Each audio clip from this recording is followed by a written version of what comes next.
오늘도 성경 봉독하고 기도하고 하나님의 말씀 생각하도록 하겠습니다. 하나님의 말씀은 룻기 3장 6절로 13절 말씀입니다. 봉독하겠습니다. 그가 타작마당으로 내려가서 시어머니의 명령대로 다 하니라. 보아스가 먹고 마시고 마음이 즐거워 가서 곡식단 더미의 끝에 눕는지라. 룻이 가만히 가서 그의 발치 이불을 들고 거기 누웠더라. 밤중에 그가 놀라 몸을 돌이켜 본즉 한 여인이 자기 발치에 누워 있는지라. 이르되 내가 누구냐 하니 대답하되 나는 당신의 여종 룻이오니 당신의 옷자락을 펴 당신의 여종을 덮으소서. 이는 당신이 기업을 물을 자가 됨이니이다 하니 그가 이르되 내 딸아 여호와께서 내게 복 주시기를 원하노라.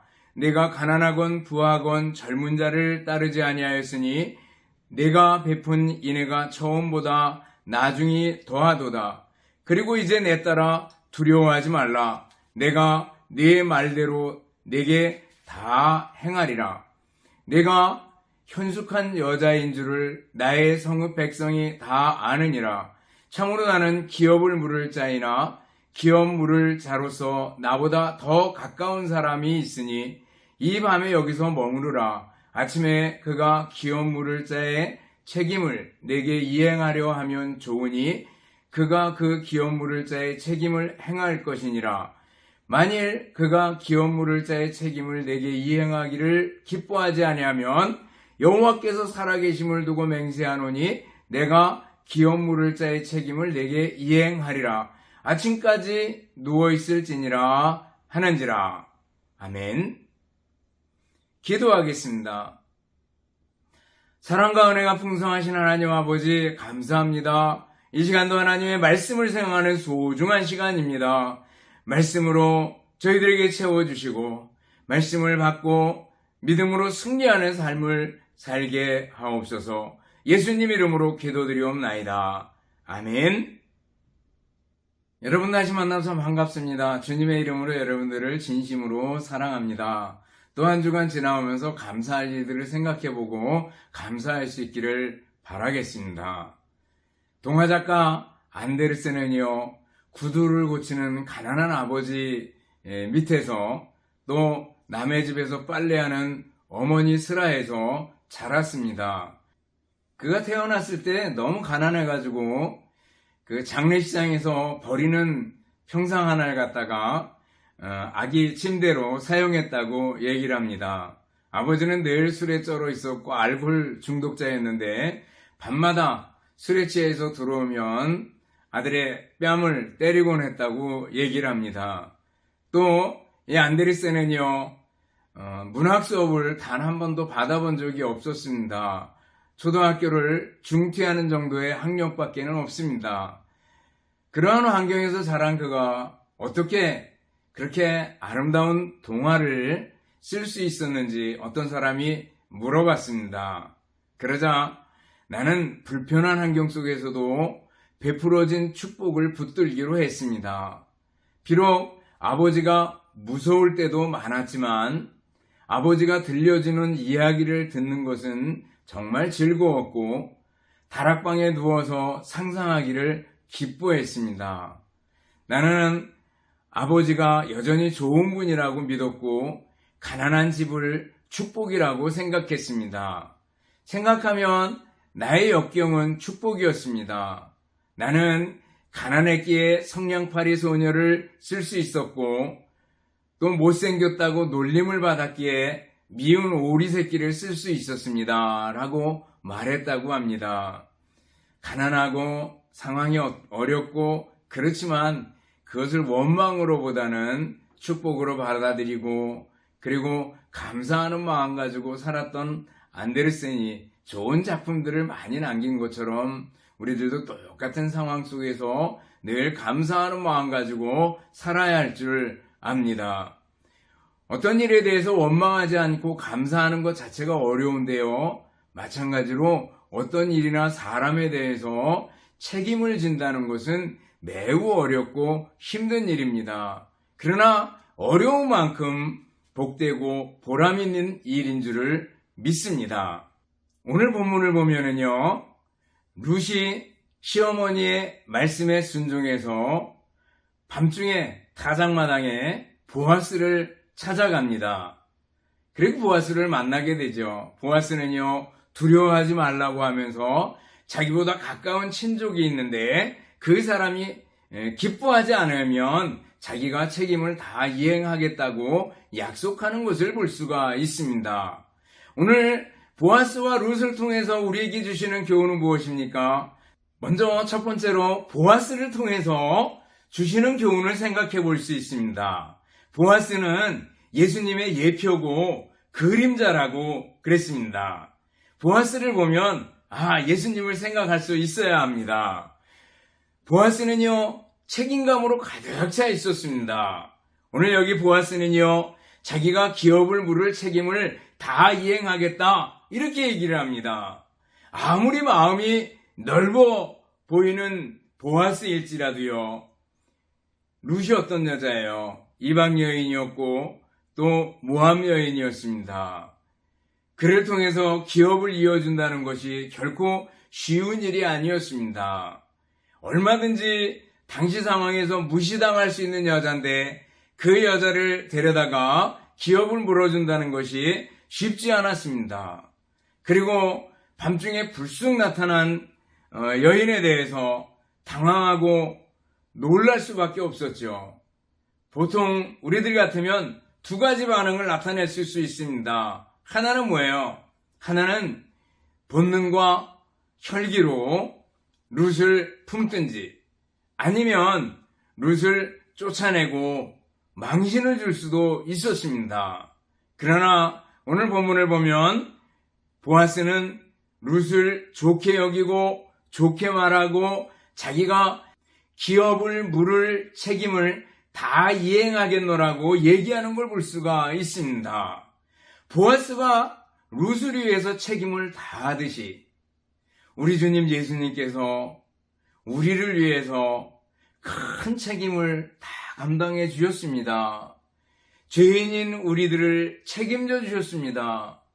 우리의 구원을 위해서 책임져 주셨습니다. 나 같은 죄인을 위해서 십자가를 져 주셨습니다. 로마서 5장에서 말씀하셨듯이 의인을 위하여 죽는 사람이 쉽지 않습니다. 선인을 위해서 죽는 사람이 혹 있을 수도 있습니다. 그러나 죄인, 못된 사람을 위해서 죽을 수 있는 사람은 없다라는 거죠. 그런데 우리 주님 예수 그리스도께서 나 같은 죄인, 우리 같은 죄인을 위해서 십자가에서 못 박혀 피 흘려 죽으셨다는 겁니다. 이것이 바로 하나님의 사랑이고 이것이 바로 예수님께서 우리를 위한 책임을 감당하시는 겁니다. 십자가로 이 일을 다 감당하지 않았다면 우리는 여전히 죄 가운데 거하고 허물과 죄로 죽어있는 상태로 마귀의 종으로 살 수밖에 없었을 겁니다. 우리 주님 예수님께서 책임을 감당하셨다라는 것 때문에 우리는 감사하고 찬양하지 않을 수가 없습니다. 할렐루야. 또 우리 주님 예수님께서는요, 우리를 지금도 책임지시고 붙들어 주시는 분이다라는 거예요. 믿습니까? 예수님께서 우리를 위해서 죄 가운데 구원하시려고 십자가를 지셨을 뿐만 아니라 보아스가 자상하게 룻을 돌보듯이 지금도 우리를 돌보시고 살피시고 책임져 주시는 분이다라는 거예요. 11절을 보면 내 딸아 두려워하지 말라 내가 네 말대로 다 행하리라 이렇게 얘기하는데 우리 주님 예수님께서 우리를 향해서 말씀하셔요. 내 딸아 내 아들아 두려워하지 말아라. 내가 있잖니. 내가 지켜줄 테니 두려워하지 말아라. 말씀해 주시는 겁니다. 그러면 여러분들 예수 그리스도를 믿고 신뢰할 수 있기를 바랍니다. 누가 우리를 그리스도의 사랑에서 끊으리요? 환난이나 공고나 박해나 기근이나 적신이나 칼이랴 그랬습니다. 그리스도의 사랑에서 끊을 수 있는 것은 아무것도 없다라는 거예요. 주님의 약속, 책임감 있게 돌보시는 그 약속 믿을 수 있기를 바랍니다. 우리 주님 예수님께서 책임감을 가지고 십자가를 지셨고 그래서 우리에게 구원을 허락해 주셨고 우리 주님 예수님께서 책임감을 가지고 지금도 우리를 돌보시고 계시다라는 것을 확실하게 믿을 수 있기를 바랍니다. 뿐만 아니라 우리 주님 예수님께서 책임감 있게 우리를 돌보신다면 우리들도 어떻게 해야 돼요? 책임감 있는 사람이 되어야 된다라는 거예요. 성도는 책임감 있는 사람이 되어야 합니다. 그리스도인은요, 책임감 있는 사람이 되어야 합니다. 보아스가 룻에 대한 책임을 이행하듯이 예수 그리스도께서 성도를 위한 책임을 이행하시듯이 성도들은 다른 사람들을 위해서 책임과 의무를 다하는 사람들이 되어야 됩니다. 바울사도는 자기의 책임을 이방인에게 복음을 전하는 것으로 여겼습니다. 그래서 복음 전하는 책임을 위해서 목숨을까지 내어놓는 것을 볼 수가 있습니다. 마찬가지로요, 우리 성도들도 책임감을 가지고 주변에 있는 사람들에게 또 맡은 일에 대해서 충성을 다하는 사람이 되어야 될 줄 압니다. 직무에 대한 책임, 위치에 대한 책임, 나이에 대한 책임, 공동체 속에서의 책임감이 있어야 된다라는 거예요. 나이가 많습니까? 그만큼 책임이 있는 겁니다. 교회에서 목사입니까? 장로입니까? 권사입니까? 집사입니까? 성도입니까? 책임이 있습니다. 그 책임을 충성스럽게 감당해 나가야 합니다. 가정에서의 위치와 책임을 생각해 보시기 바랍니다. 부모입니까? 혹은 자녀입니까? 우리가 그 부모로서의 자녀로서의 책임을 다해 나가야 될 줄 압니다. 성도의 의무와 책임이 어떤 것들이 있습니까? 성도는요, 주일 성수의 의무가 있습니다. 코로나를 겪으면서 주일이 많이 악화됐어요. 그렇지만은요, 주일을 거룩하게 지키는 것은 성도의 의무입니다. 또 예배의 의무가 있습니다. 우리 성도들은 예배하는 일을 즐거워하고 하나님께 예배드리는 일을 귀하게 생각하고 기쁘게 생각해야 됩니다. 또 헌금의 의무가 있습니다. 모든 헌금은 감사의 표현이라 그랬습니다. 여러분들 감사하는 마음으로 주님 앞에 마음껏 드릴 수 있기를 바랍니다. 또 성경 읽기와 기도의 의무가 있습니다. 늘 성경 읽고 기도하는 것을 의무로 여기고 해야 됩니다. 복음을 전하는 것 또한 우리의 중요한 의무입니다. 여러분들 이런 의무와 책임들을 잘 감당해 나갈 수 있기를 바랍니다. 다니엘은요, 국사에 대해서 흠과 틈을 찾을 수 없었다 이렇게 얘기합니다. 자기 맡은 일에 대해서 책임감 있고 성실하게 그 일들을 감당해 나갔다라는 거죠. 그래서 도저히 올무를 잡을 수가 없으니까 다니엘에게 기도하는 것 가지고 시비를 거는 걸 볼 수가 있습니다. 우리는 맡은 일에 대해서 책임을 다하고 의무를 감당하는 사람들이 되어야 될 줄 압니다. 조각가 로댕은요, 칼레 시민이라는 아주 위대한 조각상을 하나 만들었습니다. 물론 우리가 생각하는 사람 먼저 생각하겠지만 칼레 시민이라는 조각상을 하나 만들었습니다. 칼레라는 도시는 영국과 프랑스 사이에 도보 해협이 있고 아주 프랑스 최북단에 있는 도시입니다. 영국과 프랑스 사이에 100년 전쟁이 일어났습니다. 그리고 한 10년 정도 흐른 후에 1347년에 칼레가 포위돼서 한 1년 동안 버티다가 결국은 버티지 못하고 항복을 하게 됩니다.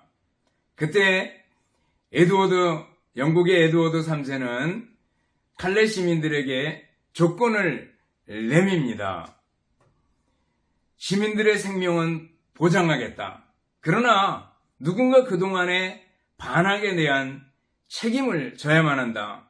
시민대표 6명을 내보내서 교수형에 사용될 밧줄을 목에 걸고 맨발로 영국군 진영으로 가서 도시의 열쇠를 건넨 후에 그리고 처형을 받아야 된다라고 조건을 내밀었습니다. 그때 시민들은 모두 숙연해지고 정말 슬픔에 잠겼습니다. 누구를 보낼 것인가, 6명의 누구를 보낼 것인가 하는 걸 고민에 빠지게 되었습니다. 그때 칼레에서 가장 부자였던 위스타슈 생피에르가 먼저 나와서 말합니다. 칼레의 시민들이여, 나오라. 용기를 가지고. 그리고 나갑니다. 그 다음에 시장이 나갑니다. 그리고 상인이 한 사람 나섰습니다. 그리고 그의 아들도 나섰습니다.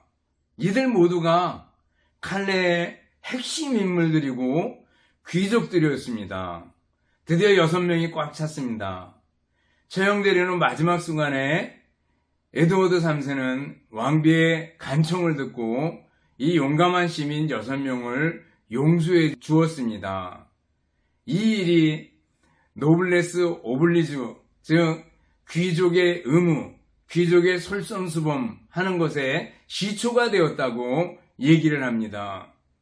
550년이 지난 후에 칼레 시민들은 이분들의 용기를 또 헌신을 기리기 위해서 로댕에게 조각상을 부탁을 해서 이 작품이 태어났다고 얘기를 합니다. 여러분들, 책임감을 가진 지도자들, 책임감을 가진 칼레 귀족들이 다른 모든 사람들에게 귀감이 되었던 것처럼 우리 성도들도요, 책임감 있는 사람이 되어야 됩니다. 교회에서 중직을 가졌습니까? 교회의 직분은 출세의 직분이 아니잖아요. 사람들은 그 직분자들의 뒤통수를 바라보고 따라온다고 얘기합니다. 잘해야 합니다. 책임감을 가지고 솔선수범하는 우리들이 되어야 될 줄 압니다. 이제 룻에게 눈길을 돌려볼 수 있기를 바랍니다. 룻을 통하여 주시는 교훈은 무엇입니까? 첫째는요, 룻은요, 인애의 사람이었습니다. 여기 보아스가 룻을 칭찬하는 그런 말들 속에 쭉 살펴보면은 10절입니다. 그가 이르되 내 딸아, 여호와께서 내게 복 주시기를 원하노라.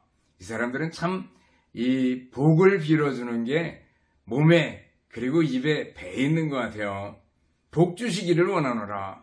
내가 가난하건 부하건 젊은 자를 따르지 아니하였으니 내가 베푼 인애가 처음보다 나중이 더하도다. 이렇게 칭찬해 주는 걸 볼 수 있습니다.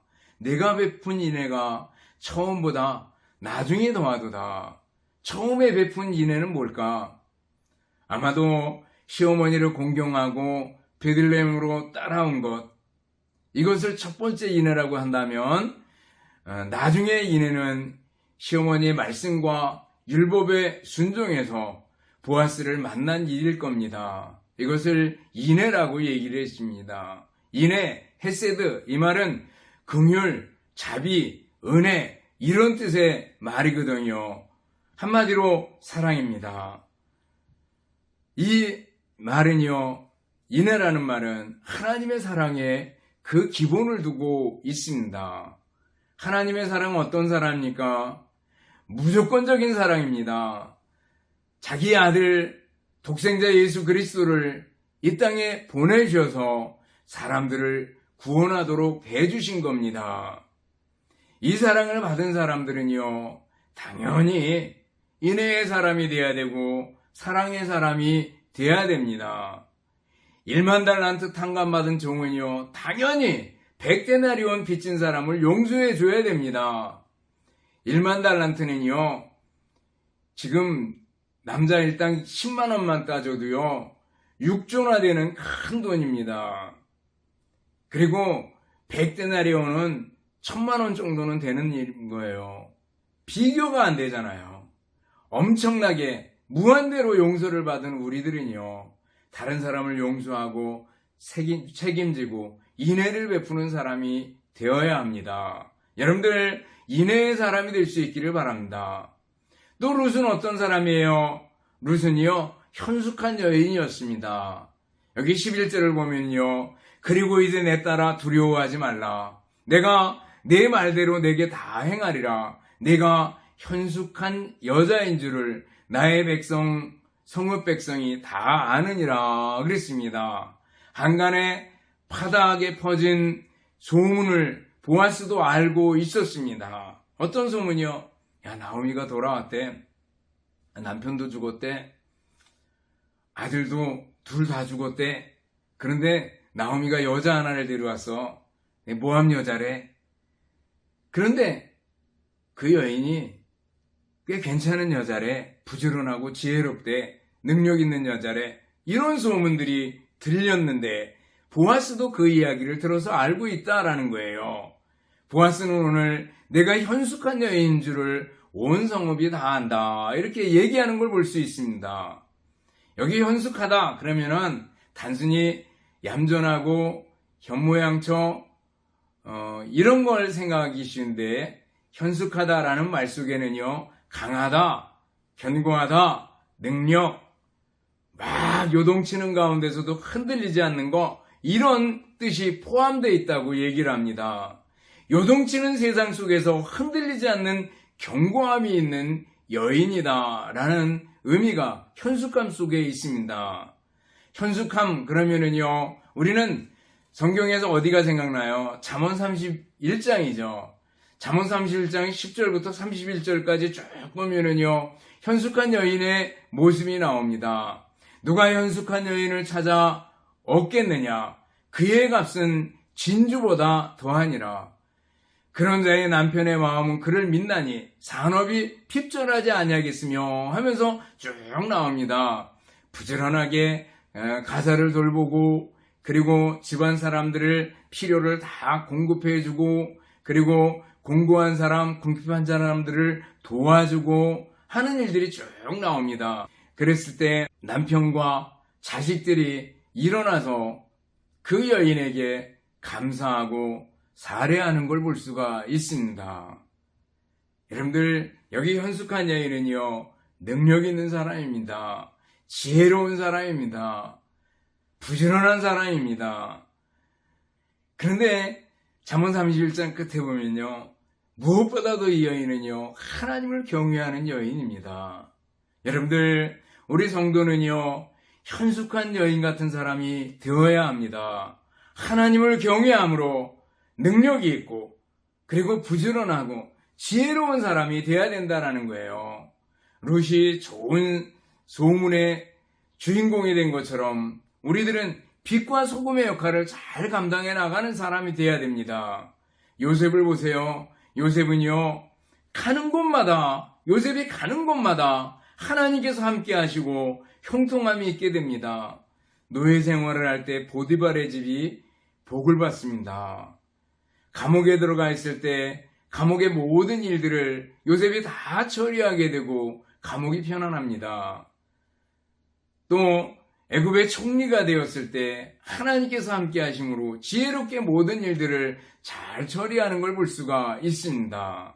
여러분들 우리 그리스도인들이 그래야 됩니다. 어느 곳에 가든지 요셉처럼 일을 잘 처리하고 하나님을 경외함으로 부지런하고 성실하게 일들을 해가지고 사람들에게 칭찬받는 일들을 해나가야 될 줄 압니다. 남극에서 빙하를 연구하던 과학자들이 이상한 현상을 목격하게 됩니다. 왜냐하면요 바람이 불 때 얼음들이 다 그 바람을 따라서 이동을 하는데 커다란 빙하 하나가 거꾸로 움직이는 거예요. 다들 이렇게 바람 따라가는데 그 빙하는요 거꾸로 움직이더라는 거예요. 왜 그런가? 라는 걸 이유를 살펴봤더니 그 빙산은요 너무 커서 밑에가 너무 큰데 그 밑에 내려가 있는 빙산의 부분은요 겉에 치는 바람의 영향을 받지 않고 밑에서 움직이는 바다의 조류의 영향을 받아가지고 거꾸로 흘러가더라는 거예요. 여러분들 하나님께 뿌리를 둔 사람은요 세상이 아무리 불어도 바람이 아무리 불어도 흔들리지 않고 요동치지 않습니다. 하나님을 경외함으로 살아가는 사람들 돼야 될 줄 압니다. 역사학자 플리니우스가 로마의 트라이안 황제에게 자기가 살고 있는 마을에 그리스도인의 모습을 이렇게 적어서 편지를 썼습니다. 그리스도인들은 결코 음란하지 않습니다. 그리고 그들은 도둑질하지도 않습니다. 그들은 약속을 어기지도 않습니다. 거짓말은 결코 하지 않습니다. 그들은 부채 문제에 대해서도 절대로 깨끗합니다. 이렇게 편지를 써서 보냈다는 거예요. 여러분들, 지금도 변함없이 우리의 모습은 그래야 되지 않겠습니까? 예수님 닮은 우리들인데, 예수님의 신부인 우리들인데, 예수님이 십자가에 못 박혀 피 흘려 주셔서 사신 우리 성도들인데 얼마나 귀합니까? 귀한 성도로서의 삶을, 현숙한 여인과 같은 삶을 살아가는 우리들이 되어야 할 줄 압니다. 말씀을 정리합니다. 사랑하는 성도 여러분, 보아스와 룻을 보면서 보아스처럼 책임감 있는 예수 그리스도를 믿고 신뢰할 뿐더러 우리 자신이 책임감 있는 사람이 되어야 합니다. 룻을 보면서 인애와 사랑의 사람이 되어야 되고요. 동시에 현숙한 사람, 하나님을 경외하며 능력 있으며 지혜롭고 부지런한 사람이 되어야 될 줄 압니다. 그래서 주님이 주시는 그 은혜와 기쁨이 여러분 삶에 항상 풍성하게 넘칠 수 있기를 주님의 이름으로 축원합니다. 기도하겠습니다. 사랑과 은혜가 풍성하신 하나님 아버지 감사합니다. 오늘도 주님의 말씀을 생각했습니다. 보아스처럼 책임감 있는 사람 되게 해주시고 룻처럼 인애와 현숙한 삶을 사는 사람이 되게 하여 주시옵소서. 감사드리오며 예수님 이름으로 기도드리옵나이다. 아멘. 축도하겠습니다. 이제는 우리 주님 예수 그리스도의 은혜와 하나님 아버지의 극진하신 사랑하심과 성령님의 교통하심며 인도하심이 함께 모여 예배드리며 말씀 듣는 우리 모든 성도들 머리머리 위에와 가정들 위에 주님의 몸된 교회와 우리나라 민족 위에 이제부터 영원토록 함께 있을지어다. 아멘.